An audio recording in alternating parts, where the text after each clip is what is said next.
룻기 1장 14절에서 17절까지입니다. 원래는 12절부터 18절까지인데요. 12절입니다. 내 딸들아 돌이켜 너희 길로 가라.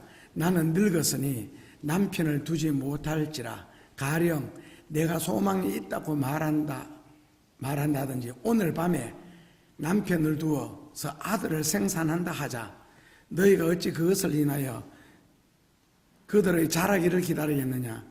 어찌 그것을 인하여 남편 두기를 멈추겠느냐? 내 딸들아 그렇지 아니하니라. 여호와의 손이 나를 치셨으므로 나는 너희로 인하여 더욱 마음이 아프도다. 그들이 소리를 높여 다시 울더니 오르바는 그 시모에게 입맞추되 룻은 그를 붙쫓았더라.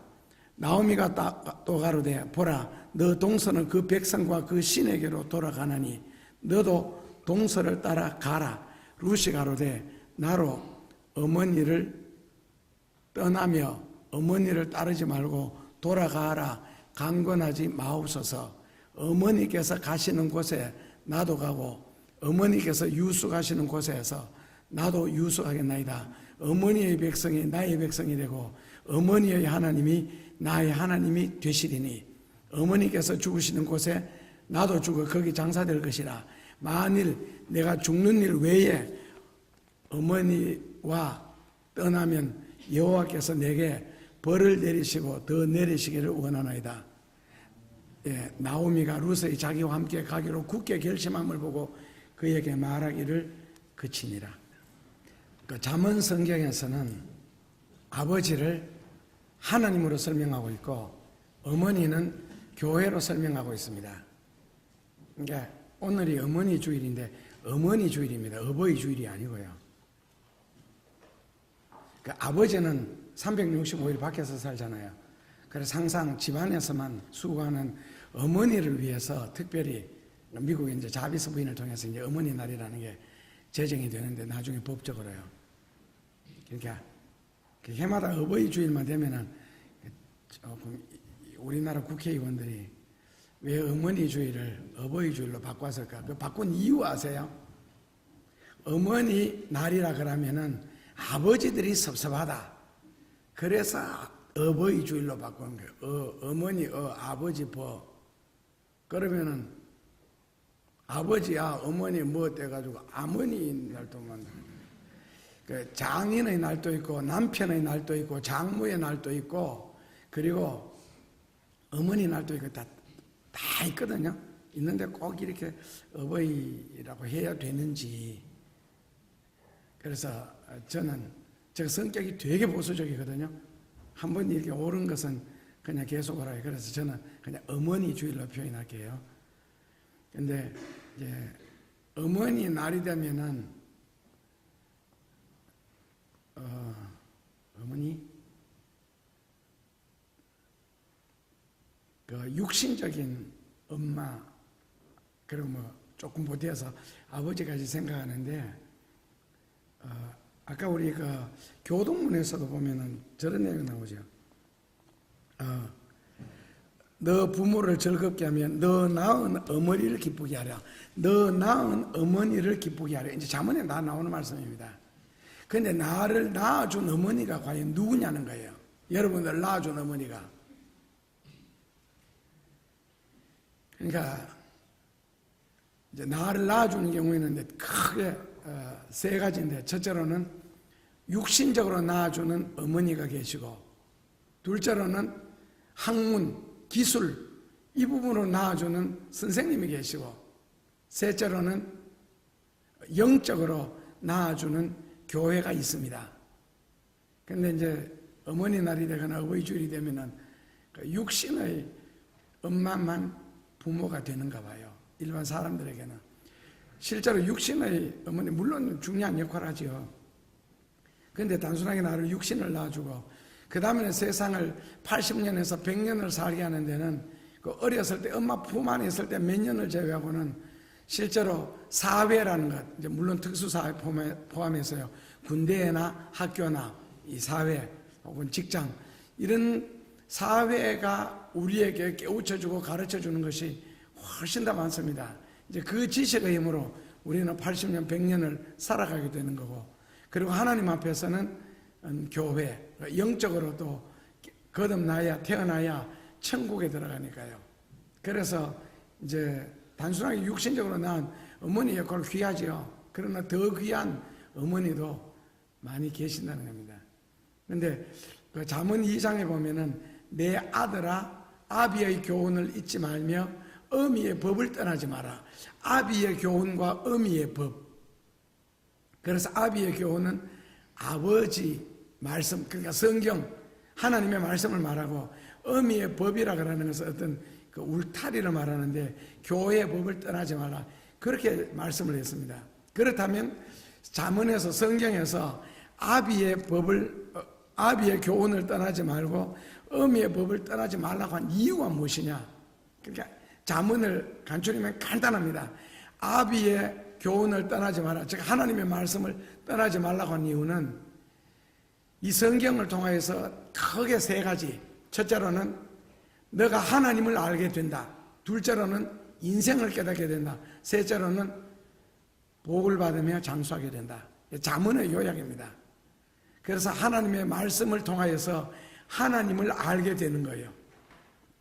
하나님을 알게 되면 하나님을 믿게 되고, 믿게 되면 섬기게 되는 거. 둘째로는 그 인생길, 사람의 그 삶에 대해서 깨닫게 되고, 셋째로는 땅 위에 머무는 동안 복을 받고 산다는 그런 내용입니다. 하나님 아버지의 교훈을, 말씀을 떠나지 말아야 할 이유가, 그리고 교회의 법을 떠나지 말아야 할 이유는 특별하게 그 탈선하는, 울타리가 벗어나는 그런 잘못된 길로 가지 않도록 엄마의 품 안에 머물러라는 겁니다. 그래서 아버지의 교훈을 귀하게 생각하고 교회를 소중하게 생각할 이유도 인간적으로 비유하면은 부모님이 되겠죠.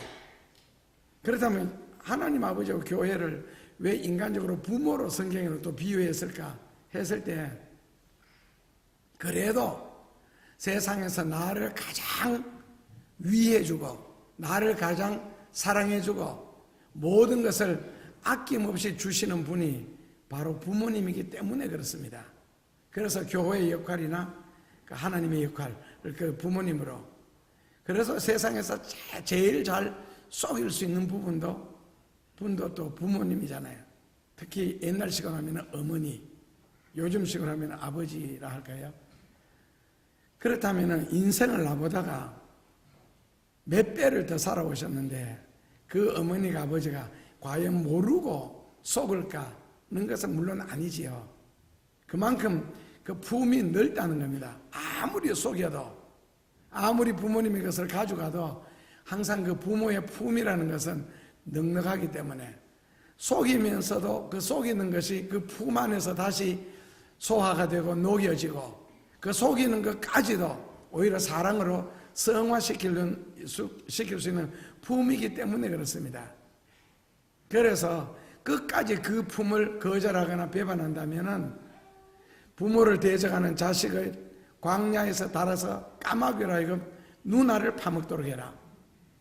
굉장히 무서운 저주적인 형벌인 동시에 그 다음에는 동네로 끌어내어서 동민들로 하여금 공개적으로 돌로 쳐서 내 자식을 죽이도록 만들어달라. 불의하는 자식들은요, 공개적으로 돌로 쳐 죽이라는 겁니다. 그만큼 불효가 받는 형벌이 무섭습니다. 물론 구약 성경에 많이 나오죠. 그리고 효도했을 때 오늘 그 성식 교독에 보면은 약속 있는 첫 계명이다, 그렇게 해놨습니다. 약속 있는 첫 계명.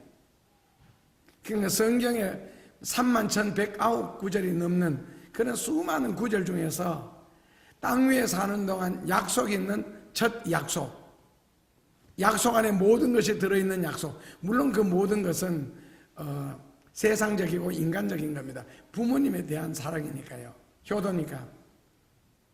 그래서 그 계명 속에는 너가 땅 위에 사는 동안 잘 되는 이야기하고, 그 다음에 장수하는 이야기, 농경시대 때 사람들이 가장 추구하는 것, 잘 사는 이야기, 장수하는 이야기, 그것이 그 약속 속에 들어있다는 겁니다. 그래서 아비의 훈계나 어미의 법을 떠나지 말라라고 가르칩니다.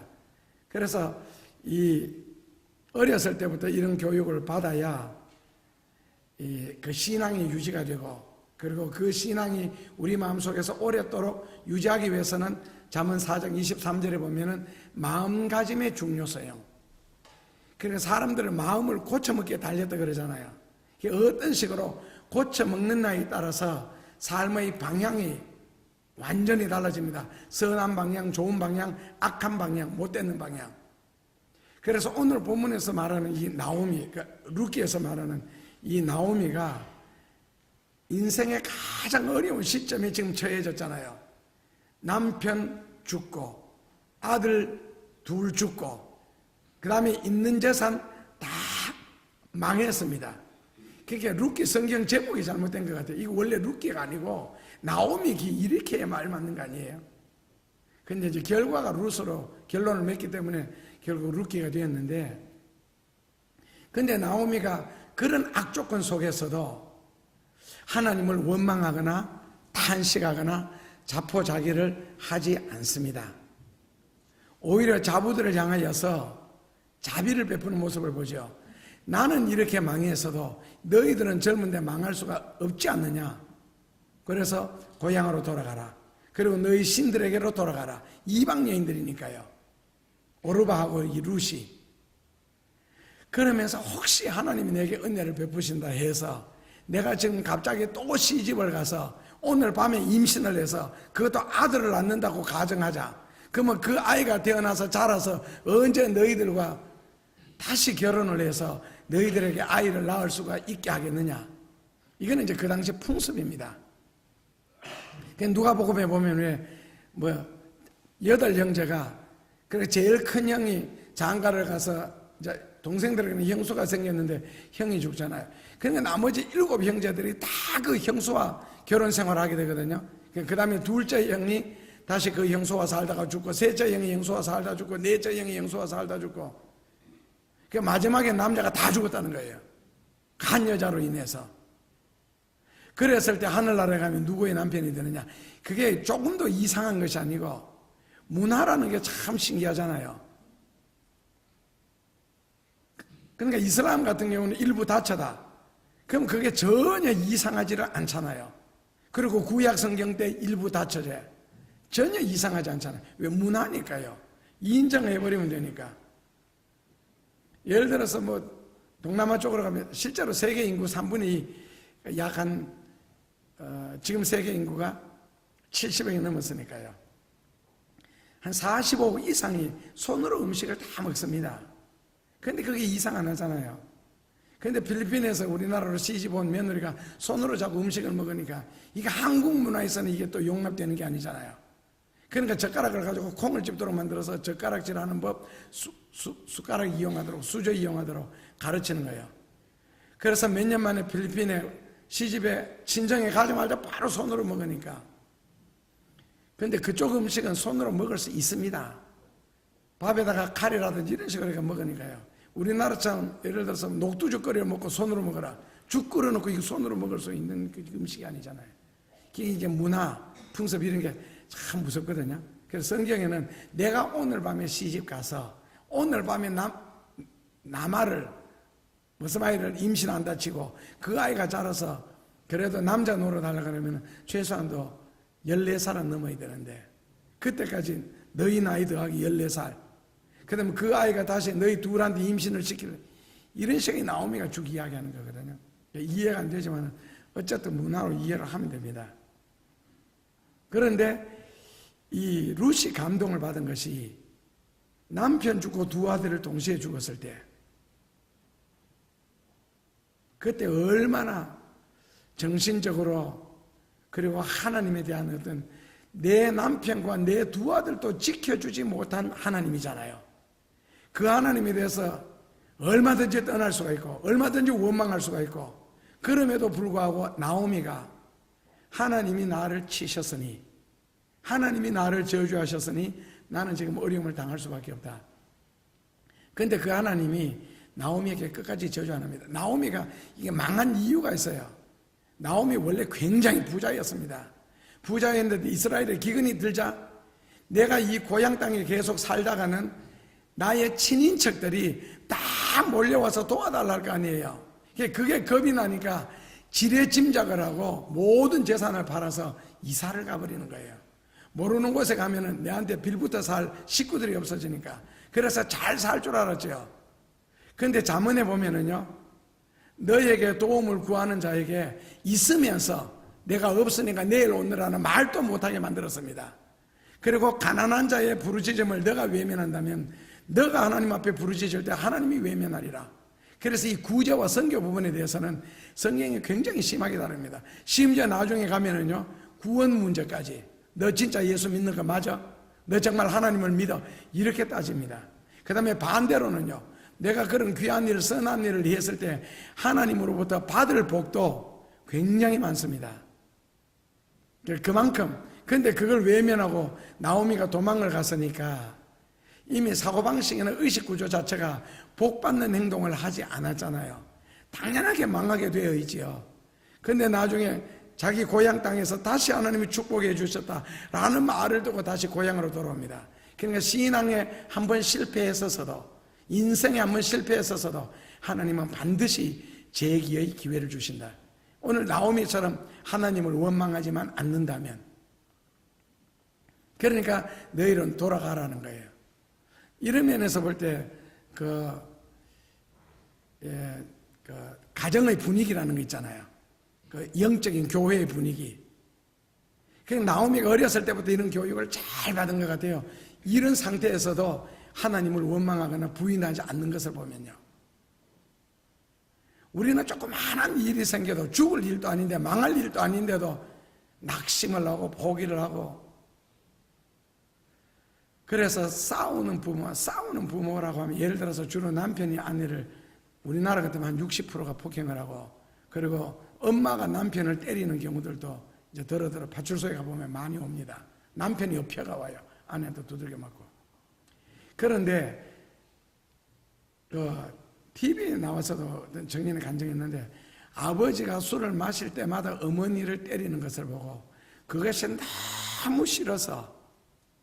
너무 싫어서 결국에는 가출을 했습니다. 그리고는 가출한 지 또 얼마 안 되어서 다시 집으로 돌아왔어요. 그런데 아버지가 돌아가셨습니다. 그런데 이제 자기 나이가 19살, 20살, 21살이 되는데, 그때 되고 나니까 자기도 알지 못하는 사이에 자기가 어머니를 때리고 있고 누나들을 때리고 있더래요. 그런 자기 모습을 보고 너무 놀랐다는 거. 아버지가 엄마 때리는 모습을 보고 자란 아이는 결혼하면 반드시 아내를 때립니다. 그리고 어머니가 아버지를 때리는 구체적인 신뢰를 이렇게 다만 이름은 되지 않겠습니다. 다 저 주변에 내 가까운 부분에 내 친구들 이야기고 그러니까요. 내 친구 장인 어른이 딸만 7을 낳고 마지막에 아들을 낳았습니다. 그런데 그 집에는 신기하게도 아버지는 장로님이고 엄마는 권사님인데, 엄마 권사님이 아버지 장로님 뺨을 예사로 때립니다. 그런데 그 집에 목사님 한 분이 장가를 갔습니다. 셋째 딸한테요. 넷째 딸한테는 이야도 너무 잘합니다. 형제처럼 지내는 목사님이고, 그리고 넷째는 학생 시절에 내하고 가장 친했던 친구가 다시 넷째 딸한테 장가를 들었거든요. 7달 중에 셋째, 넷째. 그런데 장인 어른이 목사 사위한테 뺨을 때리는 거예요. 딸 앞에서. 근데 그 내 친구는 또 유별나게 수요일 날, 금요일 날, 하여튼 예배를 앞둔 날은 자기 부인으로 하면 옆에도 못 오게 합니다. 만지지도 못하게 합니다. 왜? 예배를 앞두고 있기 때문에. 그 정도로 철저한 친구거든요. 그런데 그런 목회자 사위를 뺨을 때리니까 바로 이혼하죠. 어느 정도냐면은 자기 아내가 임신을 했는데 병원에서 장려하다. 그래서 낙태를 권유했습니다. 나는 목사로서 못합니다. 나갔습니다. 그 아이가 지금 많이 컸습니다. 결혼까지 했으니까요. 완전 장애인입니다. 그것도 뇌성마비요. 그런데 참 무서워. 그리고 그 목사한테 시집 온 그 딸 있잖아요. 또 남편한테 날리는 거예요. 왜? 보고 자란 게 엄마는 남편을 뺨으로 때리더라는 거예요. 그러니까 아내가 남편을 뺨으로 때리는 게 이게 조금도 어색하거나 이상한 일이 아닌 거예요. 보고 자랐으니까. 그래서 교회도 잘 선택해야 됩니다. 싸우는 교회 다닌 사람은 반드시 싸움을 배웁니다.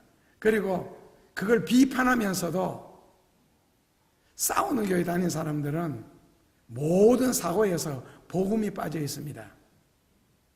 그리고 발음이 빠져 있습니다. 말 한마디를 해도 위하는 것처럼 하면서도 어딘가 뼈가 있고 비판적입니다. 그리고 한 교회 오래 다니지 않습니다. 교회가 좋아서 아무리 멀리서 이사 와도 그 비판하는 능력 절대로 사라지지 않습니다. 그래서 어렸을 때부터 좋은 환경, 그러니까 성경의 구원 이야기도 하면은 죽어서 천당 가는 구원 이야기는요, 성경에 7번째 나옵니다. 그 구원이라는 단어 23가지 해석하면서 제일 첫 번째 나오는 단어, 제일 많이 나오는 단어는요, 건강에 대해서요. 그리고 마음의 평안에 대해서. 그리고 넷째가 물질에 관해서. 그리고 세 번째가 좋은 환경, 나쁜 환경에서 건짐을 받는 걸 구원이라고 그랬거든요. 좋은 환경. 그리고 탕자처럼 완전히 그런 데서 빠져나오는 것도 구원입니다. 이런 것을 생각할 때 좋은 환경, 좋은 가정, 좋은 학교, 좋은 교회, 이런 것도 세 번째 구원, 네 번째 구원에, 환경은 세 번째입니다. 그래서 예레미야 22장 21절에 보면은 결국 이스라엘 백성들이 그렇게 하나님의 기적과 축복과 은혜를 체험하면서도 끝까지 원망하고 불평하고 광야에서 하나님을 향한 믿음으로 살지 못할 때에 다 죽임을 당하잖아요. 그게 나중에 성경에 뭐라고 정의 내려놨어요? 예레미야 22장 21절에 저희들이 불순종하는 것, 원망하는 것이 알고 봤더니 어렸을 때부터 습관이라. 어렸을 때부터. 그래서 바른 교회, 좋은 환경, 좋은 가정, 절대로 이런 것은 우리 자녀들을 위해서라도 부모님들이 유의해야 할 점이 아닌가. 그래서 그 에베소서 6장 3절에 보면은 너 자녀로 하여금 노엽게 하지 마라. 그래서 설령 자녀가 부모님에게 한차를 맞을 수도 있죠. 그래도 그것에 대해서 정당하게 내가 맞았다, 이걸 깨닫도록 만들어줘야지 억울하다는 생각은 절대로 하게 해서는 안 된다고 했습니다. 그런데 오늘 이제 그런 분위기에서 자라는, 그 좋은 분위기에서 자라는 그 나오미가 그 며느리들을 향해서 하는 말이, 내 딸들아 돌이켜 너희 길로 가라. 나는 늙었다. 남편을 두지 못한다. 가령 내가 소망이 있다고 말하든지 오늘 밤에 남편을 두고 아들을 생산한다 하자. 너희가 어찌 그것을 인하여 그들의 자라기를 기다리겠느냐? 어찌 그것을 인하여 남편 두기를 멈추겠느냐? 내 딸들아 그렇지 아니하니라. 여호와의 손이 나를 치셨으므로 나는 너희로 인하여 더욱 마음이 아프다. 그들이 소리를 높여 다시 울더니 오르바는 그 시모에게 입맞추되 룻은 나오미를, 시어머니를 뒤쫓아더라. 그런데 성경에 보면은 이 오르바가 시어머니에게 입맞추고 자기 고향으로 돌아가게 되거든요. 자기 시내게로. 그런데 그 오르바의 선택에 대해서 성경에는 절대로 부정적인 판단을 내리거나 뭐 어려운 어머니를 버려두고 간다는 나쁜 며느리나 이런 식으로 평가하지를 않습니다. 그리고 정죄하지도 않습니다. 그러나 시간이 흐른 후에 보니까 그 오르바의 선택이 최선은 아니었습니다.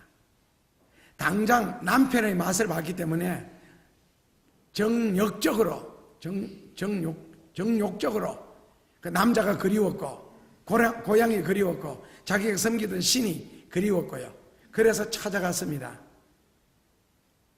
그런데 인간적으로는 현명한 선택이라고 판단했을지 모르지만 신앙적으로는 좋은 선택이 아니었습니다.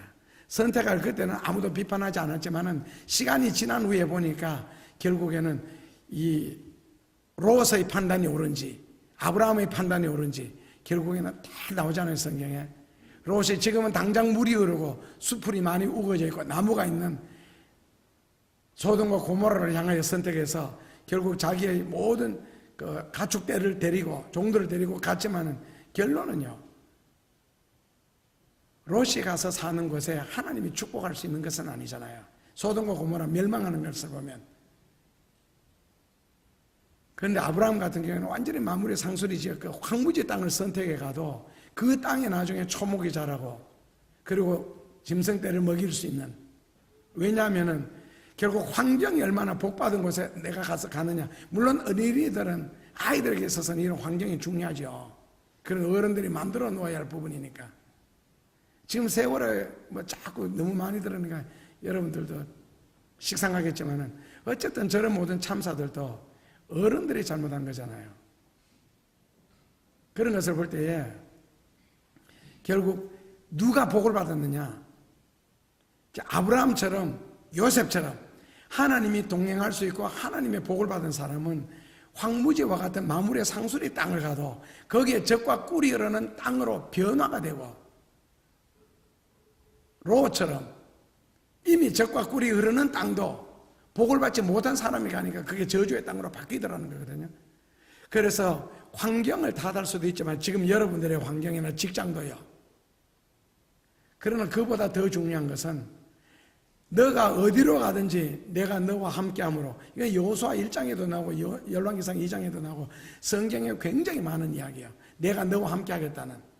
그래서 하나님이 함께하는 사람이 가는 곳은 환경을 불문하고 결국 젖과 꿀이 흐르는 것으로 바뀌어지게 되고 모든 것이 형통하게 되고, 심지어 뭐 종으로 팔려가도 그곳에서도 요셉을 위하여 그 종 때문에 보디발의 가정에 크게 복을 받는 것을 보고, 또 그런 상태에서 누명을 뒤집어쓰고 감옥에 갈지라도 하나님은 요셉에게 큰 은혜를 베푸사 오히려 감옥을 다스릴 수 있도록까지 해주시는, 그리고 결국에는 총리 대신까지 가는.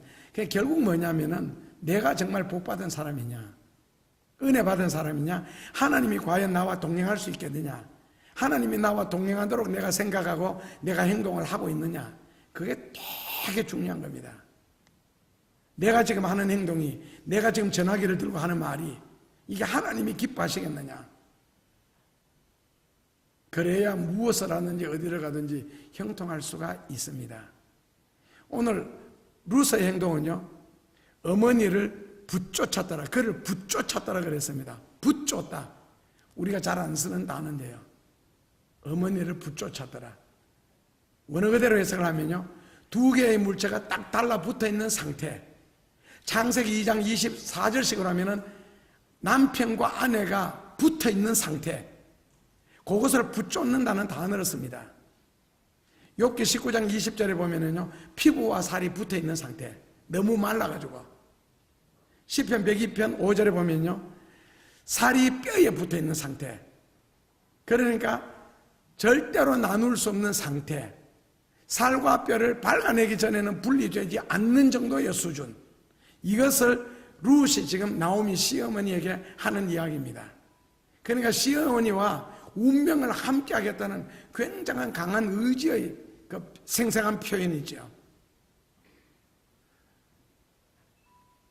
어머니 날도 좋고 어버이날도 좋고 부모님 생일도 좋은데, 물론 밥 한 그릇 대접하고 같이 식사 함께 하고 찾아뵙고 그렇게 살아야지요. 진정한 효도가 무엇이겠어요? 살과 뼈가 분리되지 못하는 것처럼 내가 죽기 전에는 어머니의 곁을 떠나지 않겠습니다. 지금 어머니는 최악의 상태입니다. 이런 게 효도 아닙니까? 사랑하는 관계도 그렇고 부부 관계도 그렇고 이런 사이가 진정한 사랑이 아닐까. 절대로 떨어질 수 없는 관계, 인간적인 어떤 것 때문에도 분리될 수 없는 그런 상태, 진정한 사랑이란. 그렇다면 교회를 어머니로, 하나님을 아버지로 비유한다면, 지금 나오미는 비참한 운명에 처해 있습니다. 그 많은 돈을 다 잃었습니다. 너무 아끼려고 주변의 도움을 피해서 도망을 간 여자입니다. 도와달라 할까봐. 그리고 완전히 망했습니다. 남편 죽었습니다. 두 아들 다 죽었습니다. 그러니까 망할 대로 망했고 기대할 것이 전혀 없는, 가진 것도 없고 소망도 없는 그 시어머니에 대한 룻, 그 며느리의 오늘 이 고백, 이런 것을 볼 때 결국에는 하나님이 룻을 축복하신 것이 아니고 룻이 스스로가 복받을 짓을 한 것 같습니다. 여러분들이 인생 과정 속에 해오는 짓이 좋은 일을 하고 귀한 일을 하고 남을 격려하고 씨 뿌리는 것들이 다가 선한 씨앗, 귀한 씨앗, 우리말로 바꾸면 남을 돕는 씨앗, 남을 구제하고 남을 구원하는 씨앗을 뿌렸는데 그것이 자라는, 어디엔가 지금 자라고 있을 거예요. 왜냐하면 우리는 하나님에게 한 번도 돈을 드린 적이 없고 하늘나라에다가 예수님에게도 한 번도 우리는 헌금을 한 적이 없습니다. 여러분들이 드려지는 모든 헌금은, 드려지는 모든 헌신은 하나님께 드린 것이 아니고 사람에게 드렸습니다. 강단에 올려져서 결국 사람을 위하여 다 쓰여졌습니다. 다만 쓰여지는 장소가 교회가 자체 소비를 다 해버리느냐 아니면은 정말 이웃을 향해서 다 내보내느냐에 따라서 보람은 완전히 달라지겠죠. 자체 소비해버리면은 헌금도 좀 의미가 없지는 않겠지만은 좀 허무하지 않겠어요? 그런 것에 써라고, 물론 그런 교회 전기세도 내야 되고 수도세도 내야 되겠죠. 필요는 하겠지만은 글쎄요. 근데 만약에 우리가 선교를 한다, 구제를 한다 했을 때 내가 드린 헌금을 가지고 누군가는 지금 덕을 보고 있고 누군가는 그것 때문에 굉장히 유익할 겁니다. 그리고 다른 많은 사람들을 생명을 살리는 일에 사용하겠죠. 그렇다면 내가 뿌려진 이 세상의 수많은 씨앗들이 그것이 지금 잘 자라고 있습니다. 그 자라는 과정 속에 나는 지금 굉장히 어려울 수도 있습니다. 때로는 다 드렸을 때, 또 부담될 정도로 많이 드렸을 때 나는 어렵지만은, 그러나 어려운 가운데 뿌려진 씨앗들은 나 모르는 사이에 지금 꽃이 피고 있고 열매를 맺고 있습니다. 그렇다면 그 열매가 완전히 익어서 내게 돌아올 때 우리는 그걸 축복이라 그럽니다. 하나님의 은혜라 그러고, 때로는 기적이라고도 표현하고요. 기적과 같이 역사가 일어날 때는. 그렇다면 그 씨앗이 자라서 꽃이 피고 열매가 익어가지고 내게 오기 전에 내가 먼저 망해가 죽어버리면 어떻게 되느냐? 안 죽습니다. 왜요? 그렇게 바르게 살고 선하게 사던 사람이 망해서 죽는 것을 본 적이 없거든요. 이제 인생을 오래 살다 보니까 어지간히 살았고 어지간히 받고 들었습니다. 그리고 결론은 다 잘 됩니다. 기다리는 동안 죽는 사람은 없습니다. 왜냐하면 지금 그 자체가 하나님의 섭리 가운데 있고 하나님의 지배 하에 내가 있잖아요. 그래서 열매가 익어서 반드시 여러분들이 따든지 후손이 거두든지 하나님은 결과를 보게 하시는데, 다만 기다리는 동안 망하지 않는다, 죽지 않는다. 그렇다면은 내가 선한 씨앗을, 귀한 씨앗을 끊임없이 뿌려놓게 될 때 그것이 결국에는 내게 돌아올 때 뭐 성경에는 30배, 60배, 100배라고 하는데 현실적으로는 약 1000배가 되잖아요. 그런데 어떻게 귀한 씨앗, 선한 씨앗에서 엉겅퀴를 딸 수가 있고 쭉정이를 딸 수가 있습니까? 그건 앞뒤로 말이 안 맞잖아요. 자연 이치에도 안 맞고 성경적으로도 안 맞고. 그래서 스스로 복받을 짓은 스스로가 해야 되고, 오늘 룻처럼요. 그리고 귀한 씨앗, 선한 씨앗, 행동으로도 뿌려야 되겠지만 입술로도 뿌려야 됩니다. 그리고 결국 룻은요, 메시아의 조상이 되는 소중한 대가를 얻었고 하나님을 믿고 구원을 받는, 그래서 하나님은 이런 여인의 삶을 결코 외면하지 않았다는 겁니다. 나오면은 오르바가 갔으니까 룻도 돌려보내기 위해서 오르바의 말을 하면서 고향으로 돌아갔고 신들에게로 돌아갔다. 민족과 신까지 동원하면서도 강력하게 룻을 설득했지만, 그러나 룻은 자기가 옳지 않다라고 판단한 일에 절대로 설득당하지 않았습니다. 누가 어떤 말을 한다고 해서 설득을 당해가지고 결심을 바꾸지 않았다는 겁니다. 그러면서 16절에 참 소중한 교훈이 나오죠. 고백이 나오죠. 룻이 가로되 나로 어머니를 떠나며 어머니를 따르지 말고 돌아가라 강권하지 마옵소서. 어머니께서 가시는 곳에 나도 가고 어머니께서 유숙하시는 곳에 나도 유숙하겠나이다. 어머니의 백성이 나의 백성이 되고 어머니의 그 다음에는요 어머니의 하나님이 나의 하나님이 되리라. 죽기 전에는 떠나지 않겠다는 뜻입니다. 철저하게 어머니를 따르겠다는 단호한 결심. 그러니까 루스 행위를 통해서 시어머니는 더 이상 너희 길로 가라는 말을 그 다음부터 하지 않습니다. 어머니가 유숙하는 곳에 나도 유숙하겠습니다. 이 유숙이라는 단어 뜻이 불편한 상태로 날들을 지새우는 것. 그러면 침대에 누워 잔다 이것이 아니고 야곱처럼 돌베개를 베고 잠을 자는 안이 있어도 어머니를 그러니까 유숙한다 그러는 단어 뜻을 그대로 해석하면 어떤 고생을 할지라도 내 인생이 아무리 괴롭고 불편할지라도 어머니의 곁을 진리의 곁을 떠나지 않겠습니다. 이런 처녀들을 며느리로 삼고 싶지 않습니까? 조금 더 욕심 더 내면은 싱글 같으면은 이런 여자를 아내로 맡고 싶지 않아요? 남편의 곁에서 기도하면서 함께 선교를 하면서 조용히 내조하겠습니다. 맛있는 음식을 해주면서 이런 여인들요.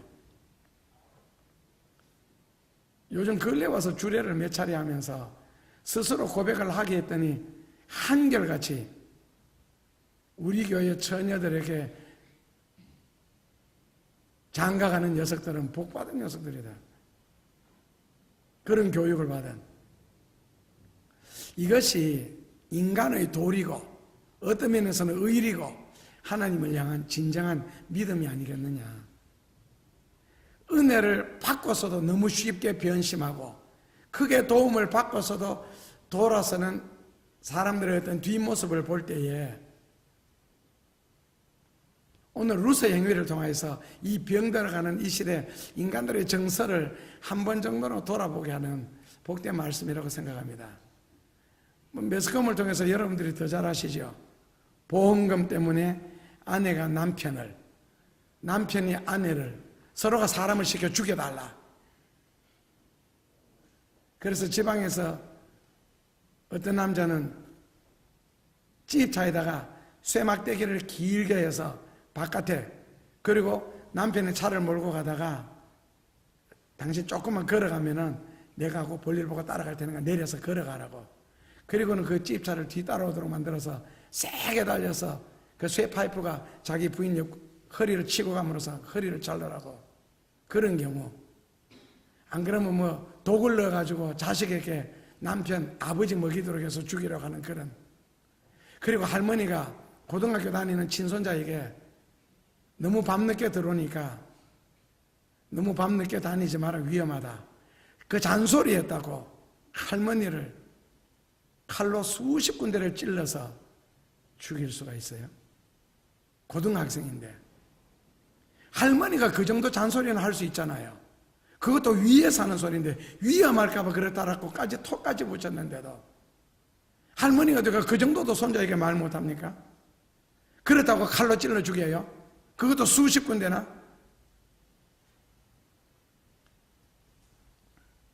오늘 루스의 행위를 볼 때에 인간적으로 참 아름답다는 느낌을 갖습니다.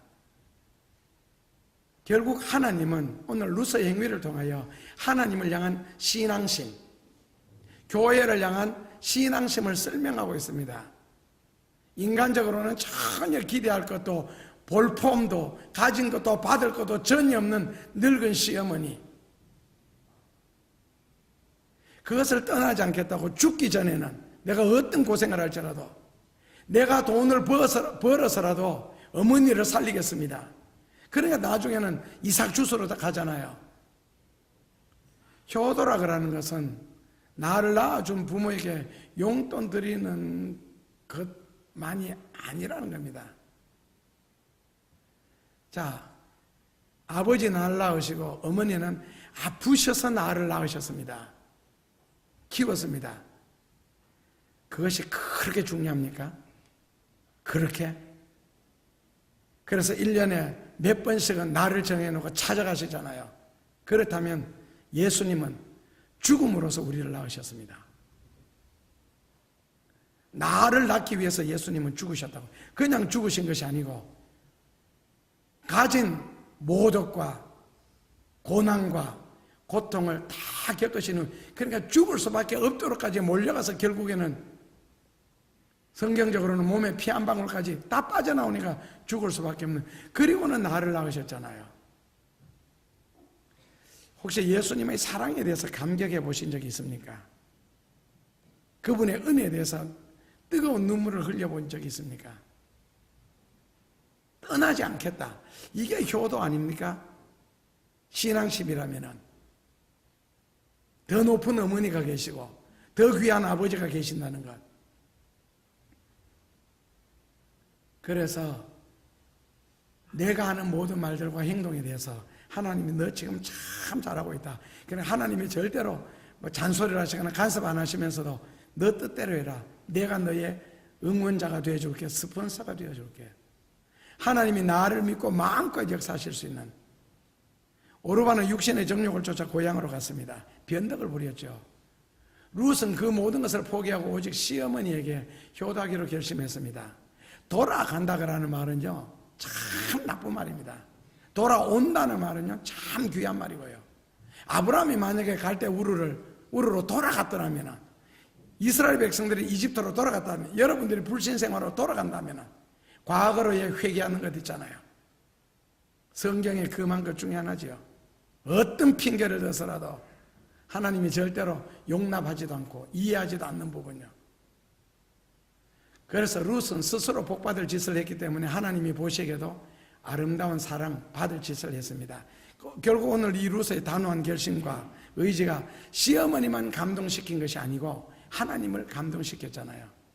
어머니께서 가시는 곳에 나도 가겠고, 어머니께서 유수 가시는 곳에 나도 머물겠고, 당신이 하는 모든 일을 나도 할 것이고, 어머니가 일을 못하시면 제가 할 것이고, 나이가 들어서 결혼을 했는데도, 아니면 성인이 되었는데도 어른들에게 돈으로 염려를 끼치거나 부모에게 걱정을 끼치는 것은 효도가 아닙니다. 자, 늙은 부모에게 도와달라 그러면은 그 부모님이 요즘에는 뭐 50몇 세, 늦어도 60대 초반에는 다 은퇴를 하는데, 그렇다면 100세 시대, 앞으로 3, 40년을 뭐를 가지고 살아갈 수 있어요? 그렇다고 내가 늙었을 때 과연 내 자식이, 그래 어머니 아버지로부터 돈을 받아 간 그 자식이 효도할 것 같습니까? 그 자식은 어른이 되어서까지라도 손을 내밀었기 때문에 받는 것이 평생에 익숙해졌기 때문에 절대로 효도하지 않습니다. 효도하는 자식은 어렸을 때부터 자기가 고생하면서부터 오히려 님을 걱정하면서 드릴 줄 아는 그런 자식이 효도를 하지, 받을 줄 아는 자식은 효도하지 않습니다. 그렇기 때문에 자기는 젊었잖아요. 일할 수 있잖아요. 그래서 불효하지 않기 위해서라도 열심히 살아야 되고 잘 사셔야 됩니다. 어떤 방법으로든지. 오늘 룻처럼 보리밭에 가서 이삭이라도 죽겠다는 그런 마음으로 열심히 사셔야, 그래야 그게 효도 아닌가. 그러니까 오늘 룻의 고백과 행위를 신앙적으로 옮긴다면 예수님이 가시는 곳에 저도 가겠으며, 예수님이 하시는 일을 저도 하겠으며, 예수님이 부활하셔서 승천하셨다면 더 이상 세상에서 예수님이 하실 수 있는 일이 없으시니까, 그렇다면 제가 죽는 순간까지 주님이 하시던 일을 하겠습니다. 이것이 신앙심인 것 같은데요. 16절에 어머니의 백성이 나의 백성이 되고 어머니의 하나님이 내 하나님이 되시리니, 이런 엄청난 발언은 룻은 단순히 앞으로 생애 속에 인간적인 어떤 고난, 고생, 어려움 그거 각오하는 것뿐만 아니고, 룻은 이방 여인이에요. 다른 신을 섬겼습니다. 그런데 어머니가 섬기던 그 신까지, 다시 말하면 종교적인 것까지라도, 신앙심까지라도 어머니 뜻을 따르겠습니다. 결국에는 인간적인 충성과 자기 희생을 통하여서 메시아의 할머니가 되는 복을 누리게 되는 겁니다. 복은 아무나 받으면 되지. 그러나 복은 아무나 받으면 안 된다고 저는 생각을 하고, 또 복은 아무에게나 하나님이 주셔도 안 된다고 생각합니다. 왜냐하면 올바른 것과 타협하지 않고 죄를 묻혀 사는 죄인에게 만약에 복까지 더하여 주셨다. 아직까지 자기의식이 없는데, 그러니까 탕자처럼 보따리 돈을 사가지고 이방 나라로 갑니다. 그리고 결국에는 다 탕진합니다. 왜? 인생을 살아갈 자세가 되어 있지 않잖아요. 아직 철이 안 들었잖아요. 그리고 하나님을 향한 확실한 신앙심도 없는데 그런 사람들에게 돈까지 들려줬다. 망하지요. 세상에 내려가서 하나님의 것을 다 탕진한다니까요. 그래서 절대로 인간이 되기 전에는 물질도 있으면 안 됩니다. 조금 힘들고 어려워도 사고, 관이라는 거 있잖아요. 인생관, 물질관, 신앙관, 이런 것이 반듯하게 만들어졌을 때에 복을 받아야 그 복이 복을 됩니다. 그리고 복을 복으로 사용할 줄 압니다. 며느리 룻이 이렇게까지 하면서 어머니 곁을 떠나지 않으려고 하는 이유는, 인간적으로 볼 때는 룻이 무척 착한 여성 같습니다. 홀로 사는 그 시어머니, 다 연로하신 그 어머니, 인간적인 동정심뿐만 아니고 윤리적인 당위성까지 홀로 남게 된 시어머니를 끝까지 모시겠다. 물론 요즘 시대는 이거는 하나의 소설이죠.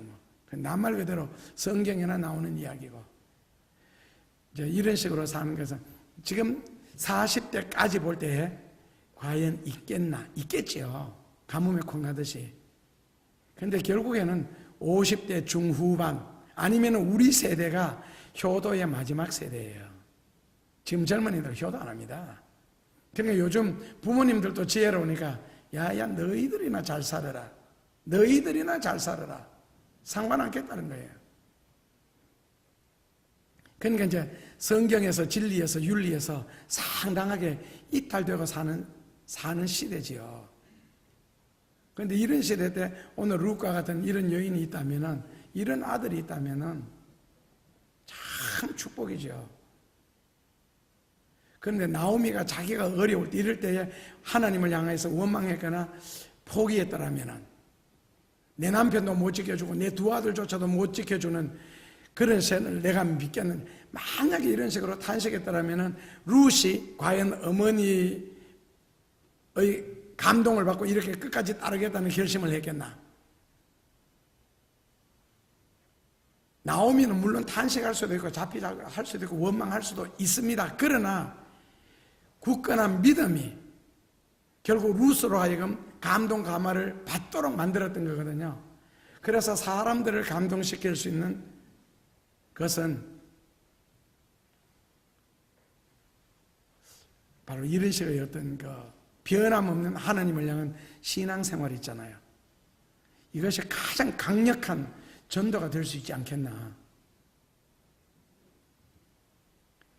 아직도 살아계시는데 우리 장신대하고 대학원 총장까지 지내시고 러시아의 장신대 총장까지 지내신 무슨 목사님 한 분 계십니다. 인도네시아에 선교사로 갔을 때에 그때 경상북도에 있는 여전도 연합회에서 엄청난 선교헌금을 투자했습니다. 7년 동안 전도 한 명도 못하고 결국 한국으로 돌아왔습니다. 그분은 학자지 선교사가 아니거든요. 그러니까 결국은 학자로서 인생을 마쳤죠.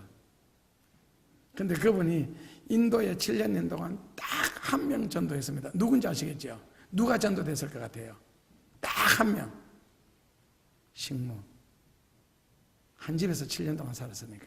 그 식모가 결국 예수 믿었어요. 그때 식모 아들이 나중에 인도에서 총회장까지 지냅니다. 목회자가 되고. 한 사람의 역할이 7년 동안 한 명을 만약에 했다면은 7년 동안 선교사가 한 명이, 그 한 명이 인도를 향한, 그리고 제가 지금 사람 이름이 생각 안 나는데 일본에서 한 사람이 신학을 하고 그리고 홋카이도 지역에 개척을 하러 갔는데 천막을 치고 5년 동안 기도하면서 노력을 했는데 한 명도 전도가 안 됐어요. 그러니까 자식하고 아내만 데리고 5년을 목회 했는데, 동경에서 어떤 청년이 폐결핵에 걸려가지고 이제 죽기 전에 뭐 교회들이 다 외면했다. 뭐 폐결핵에 걸려서니까 남에게도 옮겨지는 거니까 무척 실망을 했는데, 어떤 분이 너 홋카이도에 한번 가봐라. 너를 받아줄 목사님이 한 분 계신다고. 결국 물어 찾아갔습니다. 찾아갔는데 그 목사님이 이러면 미음자가 2개나 들어가는데 자기 부인을 시켜서 거의 뭐 제사상을 차리도록 만들었습니다. 그리고 진심으로 꼭 안아줬습니다. 그리고 별말 하지 않았습니다. 거기에 머무는 동안 폐결핵이 낫게 되고 그 친구가 다시 동경으로 돌아왔습니다. 나중에 동경대학교 총장이 되고, 그리고 일본의 성자라고 일컫는 가가와 도요이코, 우리말로는 하천풍원이죠. 어떻게 해서 당신이 그렇게 그 성자라고 칭하는 이유는 뭐 우리나라에 있는 손양원 목사님이 계시잖아요. 그 나병 환자들 고름이 끼면은 그걸 입으로 빨아가지고 뱉어내면은 상대편이 섭섭해 할까봐 고름을 빨아서 꿀꺽꿀꺽 삼키는 하천풍원이 바로 일본에서 그런 식으로 살았거든요. 창녀 아들이잖아요. 그 어떻게 당신이 이렇게 헌신적이고 희생적으로 살 수 있느냐 하니까 그 가가와 도요이코가 다 한마디 했죠. 나는 내게 베풀어 주신 한 목사님의 사랑을 받고 나는 그대로 배운 대로 할 뿐입니다. 제가 하는 것이 아닙니다. 기도하겠습니다.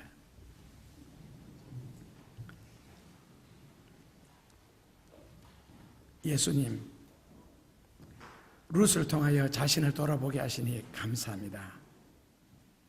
험악한 시대, 돈에 쩌들어 있는 시대, 돈이면은 다인이 시대에 저희들 하여금 깨끗하고 순수한 믿음을 가질 수 있도록 축복해 주신 것 감사합니다. 인생 헛시간 보내는 일이 없게 하여 주시고 나만 즐겁기 위하여, 나만 행복하기 위하여 사는 세상도 되지 말게 하여 주옵소서. 나 때문에 기뻐할 사람이 있게 하시고, 나 때문에 구원받아야 할 사람이 있게 하시고, 나 때문에 행복해야 할 얼굴들을 생각하게 하여 주옵소서. 미지의 땅에서 내가 뿌려놓은 선교 헌금 때문에 수많은 영혼들이 살아나고 있고 새 힘을 얻고 있고 소망을 갖고 미래를 위하여 믿음으로 살고 있다는 생각을 하며 더 많은 곳에 더 귀한 일로 저희들의 인생을 수놓아갈 수 있도록 꼭 축복하여 주옵소서. 육신의 어머니만 어머니가 아니라는 것도 아울러 알게 하여 주옵소서. 그리고 내가 수많은 사람들에게 어머니의 역할을 할 수 있도록 또한 축복하여 주옵소서. 예수님 이름으로 기도하옵나이다. 아멘. 섬길 수 있는 부모가 계심을 감사하고, 그래도 그 부모님이 계시길래 투정도 하고 때로는 큰 소리도 치고 때로는 발라도 들고 그러면서도 잊지 못하는 품이 있기에 저희들은 그 안에서 살고 있습니다. 예수님, 꼭 그 품에 저희들이 평생을 머물게 하시고 그 진리의 품 안에서 자유함을 얻게 하시고 모든 것을 누리게 하시고 모든 영광을 돌리며 살게 하여 주옵소서. 여기 순수한 인간의 마음을 다시 회복하고 진리로 돌아가서 아버지의 품에서 탕자처럼 자녀의 권리를 회복하고 아버지 사랑을 누리며 사랑할 수 있는 그 아버지 곁에서 그 안에서 함께 살아갈 수 있도록 저희들의 남은 생에 살아갈 생애를 꼭 축복하여 주옵소서. 훗날에 조금이라도 후회를 적게 하기 위하여 오늘 효도하며 살게 하시고 감사하며 살게 하옵소서. 하나님 앞에 드려지는 모든 손길들과 하나님을 향하는 저희들의 마음과 진리를 따라 순종하고자 하는 저희들의 헌신이 어울려져서 저희들의 인생에 가장 귀하고 복되게, 그리고 가장 의미 있고 선하게, 그리고 끊임없이 하나님의 소원의 항구로 인도받을 수 있도록 영육간에 축복하여 주옵소서. 범사를 주의 은혜로 다스려 주시고 믿음으로 살려고 해서는 모든 이들에게 하나님의 가득하심과 크심을 나타내실 예수님 이름으로 감사하며 기도하옵나이다. 아멘. 어머니가 돌아가시고 나니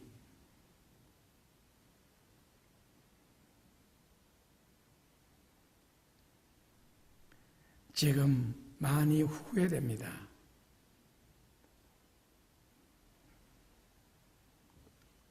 (40년) 동안 개척교회만 하면서 어렵다는 핑계로 효도하지 못했습니다.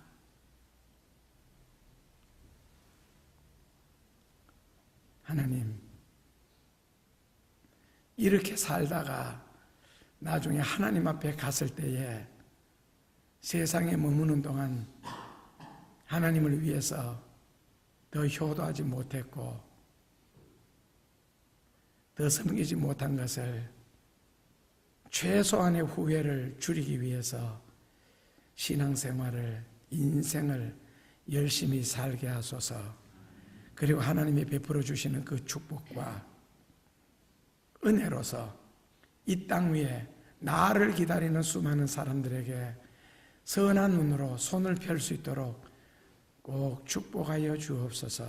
그리하여 주님 앞에 갈 때 그래도 뭔가 수북이 하나를 안고 하나님 앞에 갈 수 있도록 꼭 역사하여 주옵소서.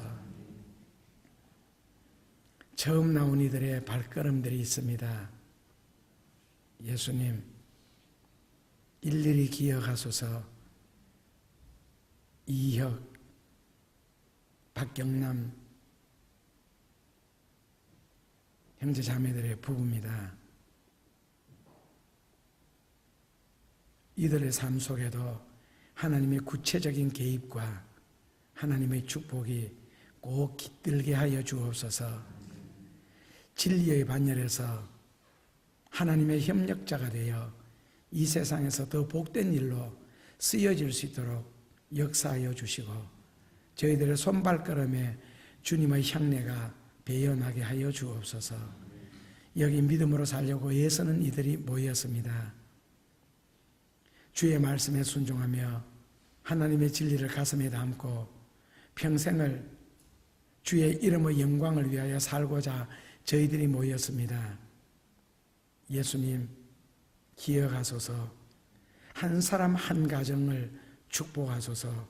오른손의 장수와 왼손의 부귀로서 저희들을 품어주시옵소서. 주의 전에 거하겠습니다. 우리 마음속에 주의 이름 예수님 항상 모시며 살도록 노력하겠습니다. 주님, 꼭 저희들을 축복하여 주옵소서. 이제는 우리를 위하여 온갖 고난과 고초와 십자가를 지시고 죽임을 당함으로써 우리를 낳으사 한 사람 한 사람 지명하여 불러주신 예수 그리스도의 은혜와 그렇게까지 하면서도 우리를 선택하시고 우리를 품어주셔 새로 낳아주신 하나님 아버지의 극진하신 사랑과 그런 내가 엇길로 가지 않게 하시려고, 진리에서 벗어나지 않게 하시려고, 그리고 주 안에서 승리하는 신앙생활을 하게 하시려고 끊임없이 기도하시는 성령님의 크신 역사하심이 오늘 믿음으로 살려고 위해서는, 진리 안에서 머물려고 해서는 사랑하는 성도들과 브라질에서 남아공에 블라디보스톡에 이르기까지 세워진 104개의 교회와 학교와 신학교, 유치원과 양로원, 클리닉센터, 그리고 그것에서 구원을 받고 믿음으로 살려고 해서는 수많은 영혼들, 그리고 멀지 않는 날에 이 나라를 통일시켜 주실 북한에 이르기까지 하나님의 크신 축복과 역사와 능력이 우리를 통하여 이 땅 위에 나타내어 주시옵기를 간절히 축원하옵나이다.